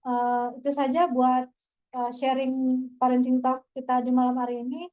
Afwan minkum wabillahi taufiq wal hidayah. Wassalamualaikum warahmatullahi wabarakatuh. Waalaikumsalam warahmatullahi wabarakatuh. Baik, ayah bunda semuanya, setelah sama-sama kita dengarkan materi kedua yang disampaikan oleh Ustazah Risa Afriyanulis, bagaimana cara mempraktekkan adab kepada anak kita masing-masing di rumah. Dengan secara gamblang sudah dijelaskan oleh Ustazah Risa tadi. Sedikit banyaknya sudah tergambar bagaimana cara kita mengajarkan adab kepada anak-anak kita di rumah nantinya, ayah bunda semuanya. Baik, ayah bunda semuanya, sebelum kita masuk ke sesi diskusi, kami ingin menyampaikan dari tim RLC Yayasan Anak Soleh 85, seperti yang telah disampaikan juga oleh Ustadz Furqon di awal tadi, bahwa kami di Yayasan Anak Soleh 85 itu terfokus kepada program adab yang berkaitan dengan anak-anak yang usia dini dan juga prabalik itu. Jadi kami di sini ada punya buku yang telah disampaikan oleh Ustazah Risa tadi, itu buku cara mengajarkan adab kepada anak. Ada 12 metode cara mengajarkan anak adab, itu 12 materinya yang telah juga dijelaskan oleh Ustazah Risa tadi. Bagi Bapak Ibu, Ayah Bunda yang ingin memiliki buku tersebut, silakan ayah bunda semuanya, Bapak Ibu untuk menghubungi panitia untuk mendapatkannya. Dan juga ayah bunda yang dirahmati Allah, selain kami punya buku tentang cara mengajarkan adab kepada anak, kami di Yayasan Anak Soleh 85 juga punya program yaitu kelas adab. Adapun program kami di sini itu menyediakan konsultan adab bagi ayah bunda semuanya yang ingin berdiskusi atau berbagi pengalaman dan cerita terkait masalah anak-anak kita di rumah, kami punya programnya dan insya Allah akan kami bantu dan kita sama-sama mencarikan solusinya bagaimana menjadikan anak kita itu anak-anak yang beradab menjadi anak yang soleh dan soleh. Dan juga kami punya pelatihan dan workshop adab di Yayasan Anak Soleh. Bagi ayah bunda yang ingin bergabung, silakan nanti ayah bunda untuk menghubungi panitia. Insya Allah kami dengan membuka tangan selebar-lebarnya ingin berbagi ilmu, berbagi pengalaman dengan ayah bunda semuanya terkait bagaimana cara mengajarkan adab kepada anak, yang apalagi adab ini yang berkaitan dengan aktivitas sehari-hari anak di sekolah dan di rumah juga.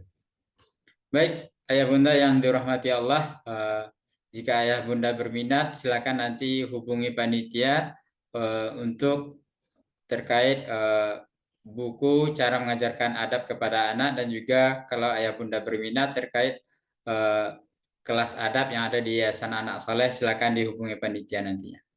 Kita lanjutkan ayah bunda semuanya, kita masuk kepada sesi tanya jawab atau diskusi.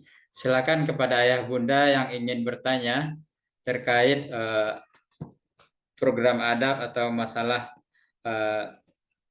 anak-anak kita sehari-hari dan ingin berkonsultasi dengan Ustazah di tim relasi Yayasan Anak Soleh, dipersilakan boleh secara langsung dengan menghidupkan mic-nya atau dengan bertanya lewat kolom chat. Kepada ayah bunda yang ingin bertanya kita persilakan.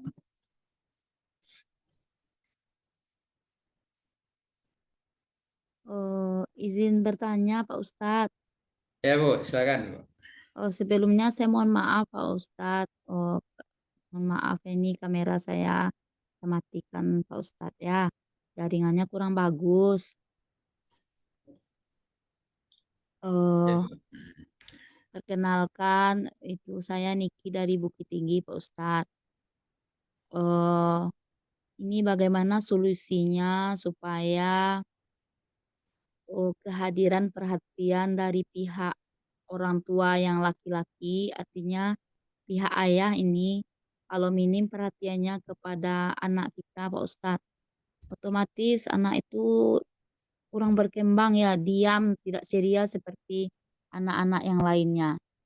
Bagaimana solusinya Pak agar keterlibatan suami ada hadir dalam mendidik anak ini? Karena udah dibilang ke suami katanya sibuk kerja, atau otomatis anak itu kan berkembang dengan sendirinya. Memang kita dampingi juga Pak Ustadz kan, tapi kita juga sibuk bekerja kan, mencari nafkah. Sebetulnya kita menginginkan kedua belah pihak kan, ada ayah, ada ibu, jadi anak kita betul-betul kita dampingi berdua. Tapi karena kondisinya seperti ini, apa tindak lanjut atau langkah yang akan kita lakukan jika sudah terjadi seperti ini Pak Ustadz? Kebetulan anak saya itu usianya sudah 9 tahun sekarang Pak Ustadz. Terima kasih banyak Pak. Baik, terima kasih kepada Ibu Niki Yulianti dari Bukit Tinggi yang telah bertanya terkait bagaimana cara supaya dalam pengasuhan itu tidak hanya ibu saja yang ikut mengasuh atau memantau perkembangan anak, tapi juga perlu peran ayah ya. Nah, Iya Pak. ya. Oke, baik Ibu, silakan nanti kita serahkan kepada Ustadz Furqon atau Ustazah Risa yang akan menjawab pertanyaan Ibu. Oke, Ustadz Furqon, silakan Ustadz dijawab. Risa lebih praktis. Risa. Silakan, Anda nambahin aja. Oke, siap. Bismillah, syukur kepada Bu Niki ya. Saya coba sharing session saja. Nah, ini pertanyaan dari Bu Niki Bukit Tinggi. Solusi bagaimana memunculkan keterlibatan ayah dalam pengasuhan anak karena kesibukan ayah dalam mencari nafkah. Iya Nah, Bu. Tentu saja hal yang pertama itu kan kondisi kita. Jadi hal yang pertama yang mesti kita lakukan sebagai seorang ibu, sebagai seorang suami adalah menerima kondisi itu. Nah, itu yang pertama. Itu adalah bagaimana kita ikhlas, kita sabar dalam menerima kondisi kita hari ini. Nah, itu yang pertama. Nah, setelah hal itu kita lakukan, nah kemudian yang kita lakukan adalah kita punya keinginan nih bagaimana suami kita ini berubah, beliau bisa melakukan pendampingan pengasuhan buat anaknya gitu. Nah, sebenarnya Ustaz Furqan tadi udah jelaskan bagaimana kisah Nabi Ibrahim itu ketemu dengan anak beliau Nabi Yusuf. Nah, Nabi Ismail, maaf. Itu pertemuannya tidak hanya sehari atau 2 hari. Maksudnya itu eh, Nabi Ismail ini ditinggal tidak hanya sehari 2 hari, sebulan atau 2 bulan, tapi bertahun-tahun. Nah, di dalam kisahnya seperti itu. Nah, dengan kondisi itu ternyata Nabi Ibrahim sukses membentuk keluarganya gitu kan. Nah, yang kita pelajari dari beliau adalah bagaimana kita sebagai seorang ibu itu tetap menceritakan hal-hal baik kepada anak tentang ayahnya. Berarti tentang suami kita. Tuh. Nah, kemudian bagaimana agar suami kita ini memunculkan sifat keterlibatan beliau? Nah, kita bisa lihat ini. Yang pertama, kita mesti mengetahui juga bagaimana latar belakang suami kita. Maksudnya, ya bisa jadi memang beliau nggak tahu gitu ya. Belum nggak tahu bagaimana cara mengasuh anak gitu.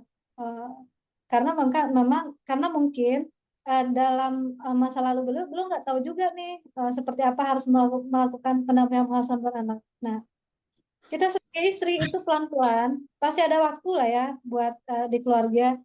Kalaupun tidak setiap hari, misal dalam sepekan itu kita mencari-cari waktu. Bagaimana diskusi nih, cerita biasa aja dulu. Kita memunculkan namanya quality time gitu ya. Maksudnya kita mencari waktu buat kita diskusi aja nih berdua suami istri. Nah, kalau misalnya kita udah ibaratnya udah connect, dalam artian ibaratnya kita udah apa namanya udah soulmate lah ya. Tidak hanya kan kadang orang serumah tapi nggak ramah misalnya kan. Kita serumah tapi nggak pernah komunikasinya kayak absen aja. Udah makan belum? Abang mau makan atau enggak?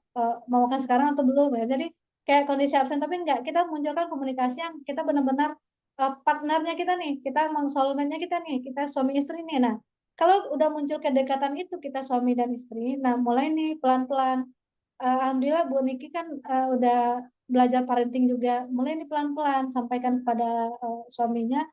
Boleh Oh, kita ngajak dalam penanaman pengasuhan kan tidak hanya waktunya itu lama, tapi kita munculkan waktunya itu misalnya kalau kita di rumah anak soleh kita sebutnya 30 menit bernilai misalnya. Atau jangankan 30 menit terlalu lama, 10 menit berkualitas misalnya. Cukup 10 menit berkualitas.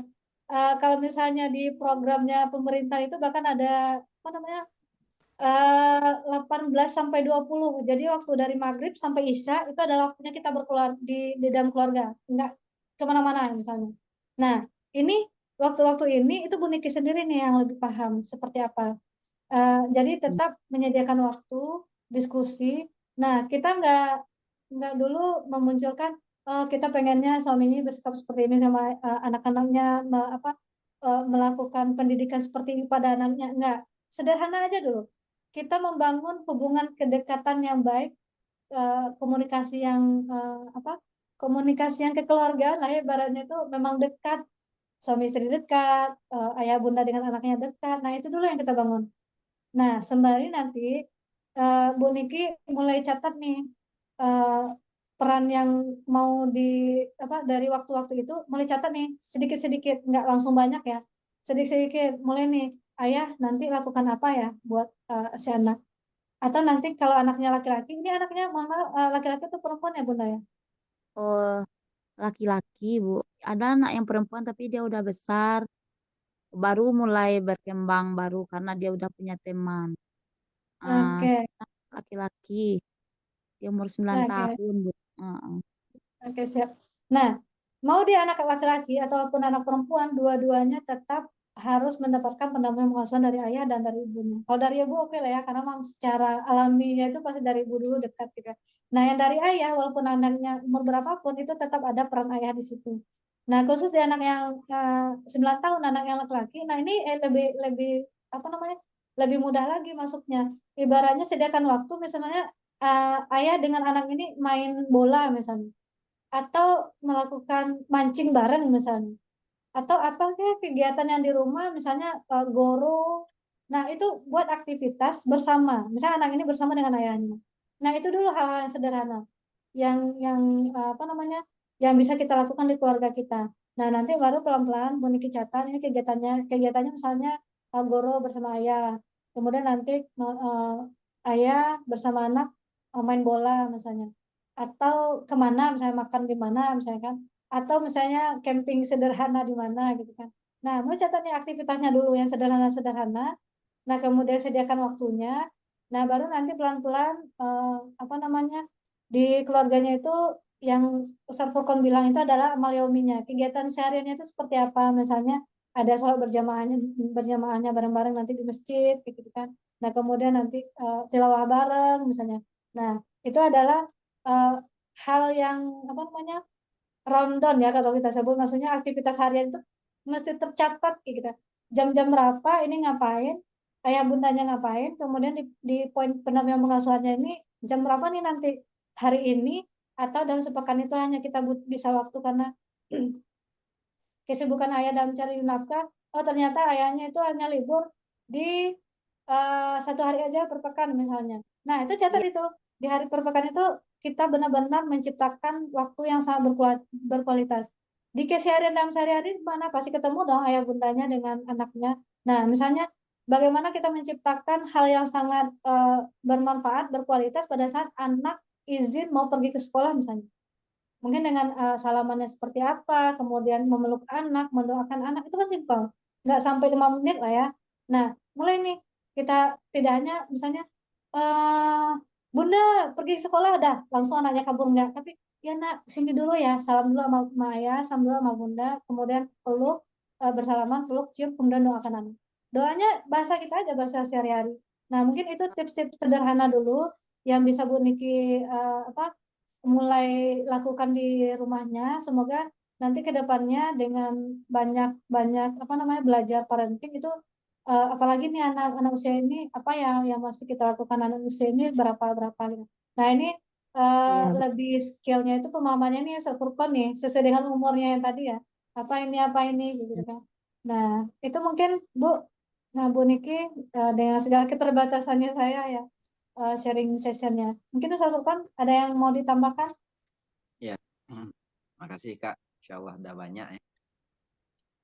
Ya Ibu Niki, Insya Allah pertama yang ingin disampaikan ialah tentu secara pengalaman Bu Niki sudah ini ya, sudah lama menikah, sudah merasakan bagaimana bentuk syukur dan juga kesabaran yang tentunya kita kembalikan ke Allah yang pertama. Kita Iya, kembalikan, perkuat hubungan kita dengan Allah ya. Karena bagaimanapun anak-anak kita ya, kekhawatiran dan segala macamnya, tentu pada akhirnya Allah lah yang menentukan. Allah yang menentukan. Kita ikhtiar dan segala macamnya, Allah yang menentukan. Maka yang pertama, kembalikan kepada Allah. Doa banyak-banyak, juga perbaiki bagaimana amalan kita. Itu yang pertama. Kemudian yang kedua, dalam Quran Surah Al-Furqan tadi, bahwasanya memang orang tua dulu harus klop nih. Pasangan dulu harus klop. Maka cari waktu terbaik, tadi quality time dari Karisa ya. Kemudian kalau memang tadi permasalahan dari Bu Niki itu ialah belum bisa nih, gimana sih nyampein ke suami gitu ya, bisa jadi gitu. Laki-laki itu kan memang tipenya ini ya, egonya tinggi ya Bu ya. iya, iya betul sekali, Pak. Egonya tinggi. Sebetulnya ya yang telah disampaikan oleh para pakar kita ya, baik itu Bunda Eli Risman dan ustaz-ustaz yang lainnya sudah ada solusinya. Seperti kayak contohnya kalau ingin memberikan pesan kepada seorang suami atau laki-laki ya, terutama laki-laki, maka penuhi dulu kebutuhannya, perut dan di bawah perut. Ini mohon maaf yang belum nikah ya. Perut ini Perut bawah dan di perut. bawah perut dan di bawah perut. Karena memang begitu Ibu. Setelah dipenuhi kebutuhan perut ataupun di bawah perut, ya, dalam arti laparnya dan juga syahwatnya. Setelah itu ada yang namanya mungkin banyak hormon di sana, hormon ketenangan dan segala macamnya. Di situ masuk pesan bisa. Pesannya kalau kata pakar kita ya, kalau Bunda Eli Risman menyampaikan, nggak usah panjang-panjang, nggak sampai 15 kata, tapi padat. Misal kayak ayah, misalnya, bagaimana jika anak kita nanti ya tidak punya role model laki-laki. Itu kan Iya. pertanyaan ya, pakai pertanyaan. Nanti mungkin dijawab gitu ya. Intinya tidak lebih dari 15 kata dan kalimatnya bentuk pertanyaan. Sehingga memancing yang namanya aksi tadi. Iya. Barangkali itu mungkin tips yang ini ya, sederhana tapi memang penting dan mohon maaf itu seringkali dilupakan. Seringkali dilupakan. Padahal mungkin dalam rumah tangga ya, yang hal itu adalah kebutuhan dan juga satu sama lain jadi kebutuhan. Mungkin kami paham bahwasanya anak butuh peran ayah dan juga peran ibu. Nah, menarik nih di usia 9 tahun ya. 9 tahun itu memang peran ayah sangat ini ya, harus hadir sebagai kalau bahasa ayah Irwannya role being ya.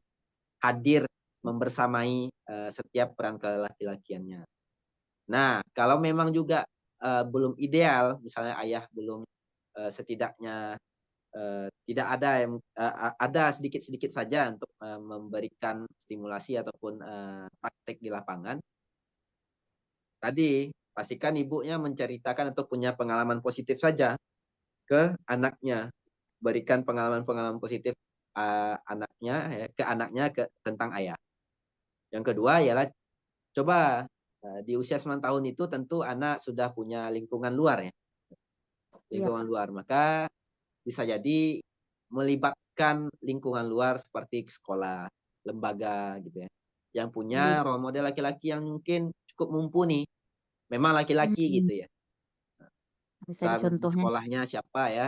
Misalkan kalau dia di pesantren berarti laki-lakinya siapa, bisa tolong diiniin, dipantau atau mentor lah istilahnya. Mentor. Iya.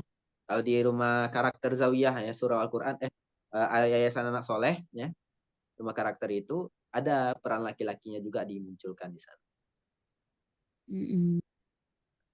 Barangkali itu ya. Pastinya dengan kembali ke Allah tadi, minta maaf ya dengan berbagai kekurangan. Tadi cek juga background kita masing-masing, baik suami maupun istri, backgroundnya pasti berbeda ya. Iya. Kalau Furqan biasa ini cerita true story saja, punya ayah ya. Juga ibu. Kalau Amma tuh menyampaikan ke Furqan tuh pasti bahasanya tentang ayah tuh kadang ada yang negatif, kadang ada yang positif. Iya, Kalau Pak. ada yang negatif, Ada Furqan sampaikan ibu di rumah-rumah nyawa. ke Amma ya, ke Iya. Mama ya. Kecian Mungkin yang ayah buruk-buruk tuh kan. karena bungsu ya, jadi belum dapat nih tentang pengalaman-pengalaman laki-laki dan segala macamnya. Apalagi kakak-kakak semuanya perempuan. Jadi pertama kita maklumi, kemudian kita bantu. Karena relasi pernikahan itu salah satunya ialah dengan sebagai penolong. Bisa jadi Allah hadirkan pasangan itu, kita membantu pasangan kita untuk bisa memperbaiki masa lalunya ataupun kehidupan hutang-hutang pengasuhan ataupun luka pengasuhannya. Bisa jadi seperti itu. Berangsur-angsur bertahap-tahap dan semoga ikhtiar dari Ibu Niki Allah mudahkan ya dan juga sesuai dengan harapan dari Ibu Niki. Allah alam soal kembalikan ke Ustaz Ibu. Baik, terima kasih kita ucapkan kepada Ustazah Risa dan juga Ustaz Furqan yang telah memberikan jawaban atas pertanyaan dari Ibu Niki yang berasal dari Bukit Tinggi. Mudah-mudahan dengan jawaban yang telah diberikan oleh Ustaz Furqan dan Ustazah Risa dapat memberikan gambaran kepada Ibu Niki dan keluarga untuk bagaimana caranya dalam mendidik anak. Baik, Ustazah, kemudian juga ayah bunda semuanya. Ada ini pertanyaan dari Bu Nur yang berasal dari Padang Pariaman. Beliau ingin bertanya bagaimana orang tua yang kurang tegas dan kurang perhatian terhadap anaknya sehingga anak itu punya sikap yang kurang peduli dan anak itu merasa kurang disayangi. Dan juga bagaimana cara memberikan respon kepada anak ketika anak itu melakukan hal yang positif dan juga hal yang negatif gitu. Ada 2 pertanyaan yang ditanyakan oleh Bu Nur. Silakan kepada Ustazah Risa atau Ustaz Furqon, dipersilakan untuk menjawab pertanyaan. Silakan. Silakan Kak, dulu Kak. Ustazah. Oke, Ustaz Furqon pertanyaan 1, Akak yang kedua ya. Siap, insya Allah.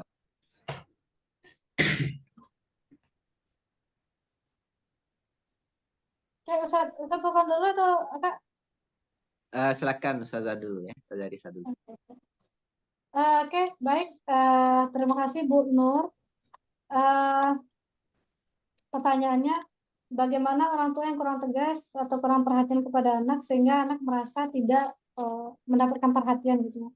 Nah, kedua, bagaimana cara memberikan contoh apresiasi perilaku positif maupun apresiasi perilaku yang negatif gitu. Nah, saya coba sharing di pertanyaan yang kedua. Insya Allah nanti di pertanyaan pertama itu Ustaz Furqon lebih paham insya Allah. Oke. Nah, di pertanyaan yang kedua ini, bagaimana cara kita memberikan apresiasi positif ketika anak berperilaku positif? Simpelnya, sederhananya itu seperti yang saya jelaskan tadi itu, kita menamainya dengan segitiga ajaib. Itu ya. Simpel sederhananya seperti itu. Nah, boleh saja dikembangkan. Kita contohkan ketika anak berperilaku positif itu berperilaku baik itu contohnya yang simpel tadi. Ketika anak yang sebelumnya tidak yang sebelumnya itu mereka terbiasa makan pakai tangan kiri, nah kemudian pada hari ini mereka sudah bisa makan minum dengan tangan kanan. Nah, bagaimana apresiasi positifnya? Tipsnya adalah segitiga ajaib tadi. Yang pertama, kita mesti puji Allah dulu. Kenapa harus mesti ini? Karena kita menginginkan setiap perilaku kita itu dinilai sebagai kebaikan, sebagai pahala dari Allah. Nah, puji Allah. Nah, kemudian yang kedua itu puji aktivitas atau sebutkan aktivitas perilaku baik dari yang dikerjakan anak. Nah, yang ketiga adalah berterima kasih kepada anak. Jadi kita sebutnya itu segitiga ajaib. Nah, contohnya tadi itu misalnya Alhamdulillah, Udaska hari ini sudah makan dengan tangan kanan. Terima kasih anak. Berarti Rasulullah, berarti Udaska sudah mencontoh perilaku Rasulullah. Terima kasih ya, Bunda, Umi, bahagia dan senang kepada Udaska. Nah, misalnya seperti itu ya. Ini kalimatnya contohnya saja. Nah, itu. Nah, kemudian bagaimana ketika misalnya anak menunjukkan perilaku yang negatif. Nah, balik lagi misalnya sama contohnya masih yang sama yang tadi. Misalnya kita udah ingatkan nih, kita udah sampaikan nak makan minumnya dengan tangan kanan ya. Nah, tapi ternyata anak masih melakukan makanan minum itu dengan tangan kiri misalnya. Nah, apa yang mesti kita lakukan? Yang pertama itu kita tetap melakukan teguran kepada anak. Mohon maaf, Udaska, makan minum dengan tangan kanan ya, ganti ya, makan minum dengan tangan kanan. Kita contohkan, makanya tadi di tips yang itu kita berikan keteladanan. Bahkan kalau dia, ini tergantung anaknya ya, kalau misalnya anak yang udah kelas 3 atau 4 SD ke atas itu udah tahu lah, udah paham bagaimana misalnya tangan kanan itu seperti apa ya. Tapi kalau dia anak yang usia di bawah atau 7 tahun ke bawah, mungkin dia kiri kanannya dia nggak tahu sebenarnya. Bukan anak itu nggak mau, tapi dia nggak tahu yang mana yang kanan, mana yang kiri. Berarti kita nih sebagai orang tua, sebagai guru, boleh nih kita pegang tangan anaknya, kita pegang, kita pindahkan ke tangan kanan ya. Nah, misalnya nih, kita contohkan ya, di sini ada gelas ya. Anaknya pegang tangan kiri nih, tangan kiri.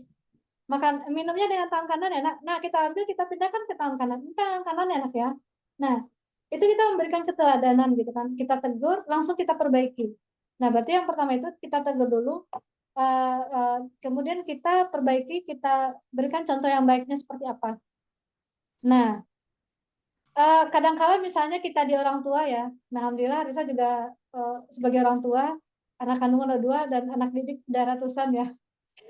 Seringkali misalnya kita sebagai orang tua, sebagai guru itu ada punya rasa kesal misalnya, ada rasa kecewa, ada rasa apa ya misalnya, udah berkali-kali nih tapi belum juga misalnya kan, ada rasa-rasa seperti itu, maka kita abaikan rasa-rasa seperti itu, kita kembalikan lagi bahwasanya anak ini adalah amanahnya Allah, titipannya Allah, berarti yang mesti kita jaga, berarti kita lebih apa ya?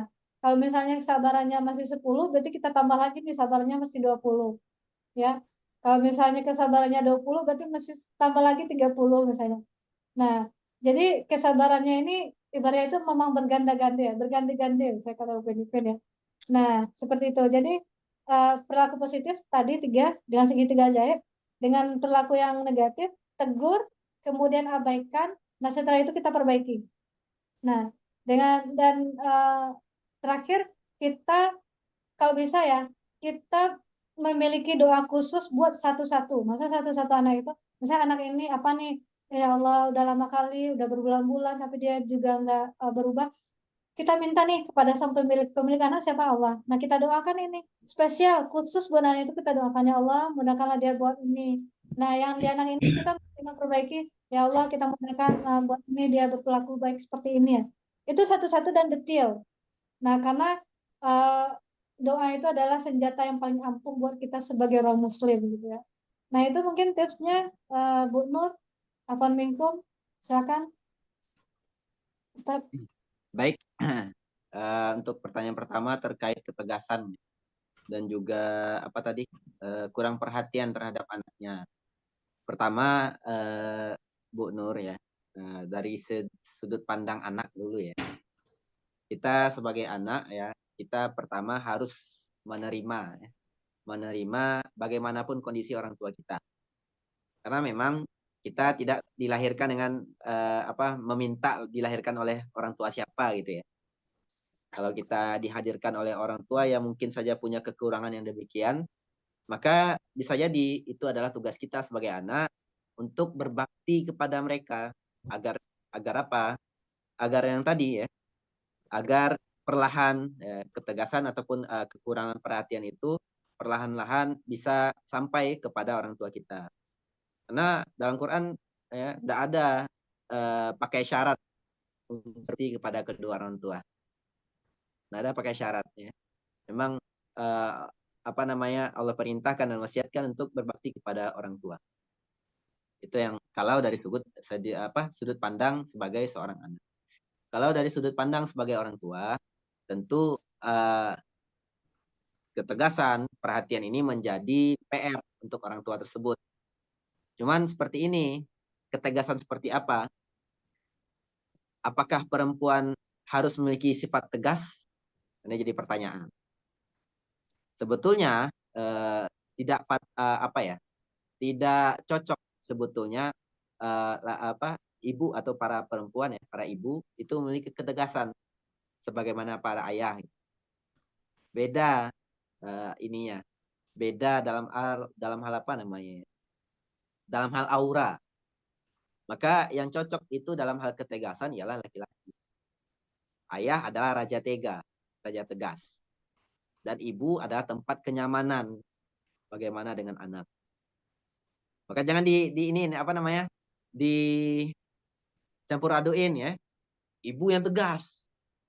Sehingga tidak dapat perannya tadi. Peran ketegasan itu tidak dapat jadinya. Itu yang perlu dipahami dulu. Kemudian terkait kurangnya perhatian ya.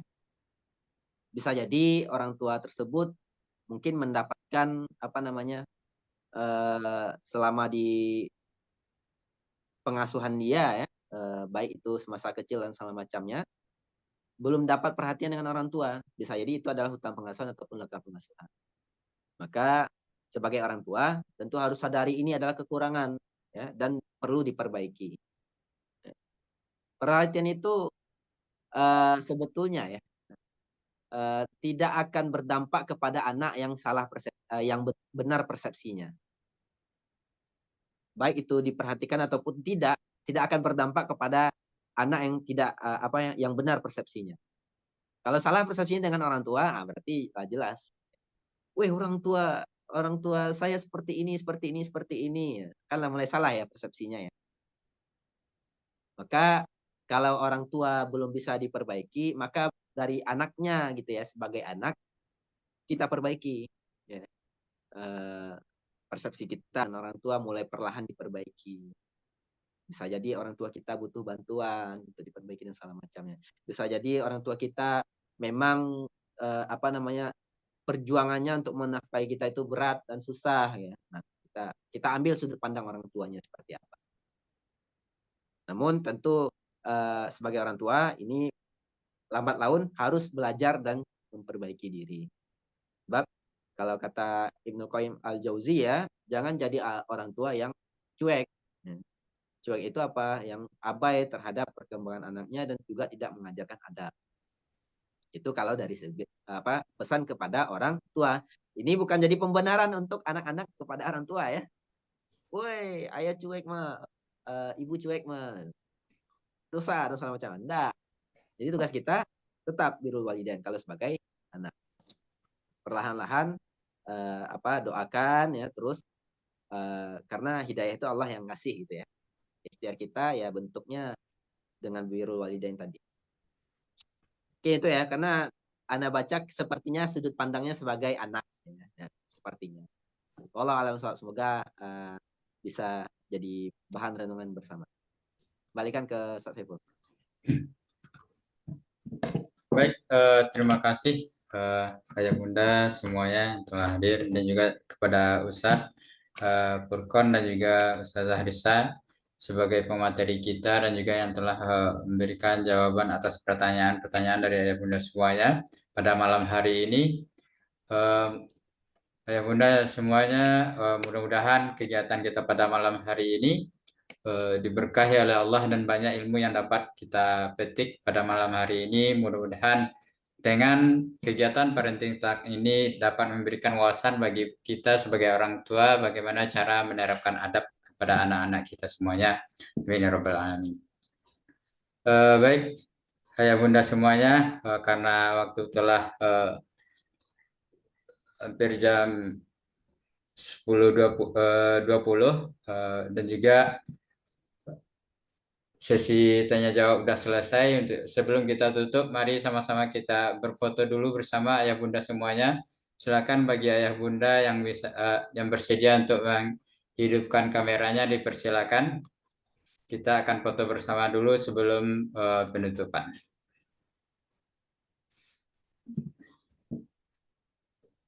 Oke, kita mulai 1, 2, 3.